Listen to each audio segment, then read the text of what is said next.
பாருங்கள் இயர் லப்பிங் பண்ணிட்டு போயிருந்தாங்க. ஸோ 15 டேஸ் கழிச்சு இப்போ நம்மக்கிட்ட காயெல்லாம் நல்லாவே ஆறிடுச்சு.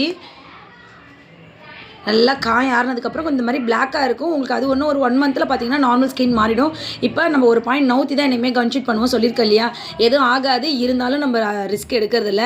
ஒரு பாயிண்ட் நவுத்தி தான் கன்ஷீட் பண்ணுறோம். ஸோ பாருங்கள் இப்போ அதே மாதிரி இப்போ இந்த சைடு பாருங்கள் சுத்தமாக ஃபுல்லுமே நல்லாவே க்ளோஸ் ஆச்சு. எவ்வளோ லாங்காக இருக்குது அதுவுமே க்ளோஸ் ஆகிடுச்சு. இந்த பிளாக் வந்து மாறிடுமான்னு கேட்குறீங்க. கண்டிப்பாக மாறிடும், பயப்பட வேண்டாம். ஒரு 1 மந்த்து டைம் எடுக்கும் இல்லையா. ஏன்னா ஸ்கின்னு வந்து கட்டான ஸ்கின்னு வந்து நம்ம ஜாயின் பண்ண விட்டுருக்கோம். ஸோ அதுக்கான ப்ராசஸ் வந்து டைம் எடுக்கணும் இல்லையா. ஸோ அதே மாதிரி அந்த சைடு பண்ண மாதிரி இப்போ இந்த சைடு பார்த்தீங்கன்னா ஒரு பாயிண்ட் நவுத்தி தான் நம்ம வந்து மார்க் பண்ணியிருக்கோம்.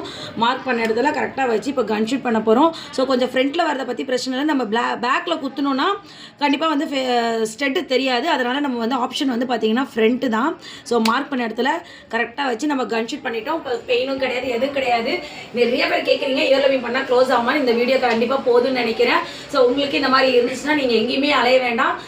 விருதாச்சலத்துக்கு வந்தீங்கன்னா பஸ் ஸ்டாண்டில் தான் நம்ம ஷாப் இருக்குது. நீங்கள் எங்கேயும் இதை அலைய வேண்டாம். ஸோ வந்து இயர் லப்பிங் பண்ணிவிட்டு இந்த மாதிரி கன் பண்ணிவிட்டு போகலாம். நன்றி, வணக்கம்.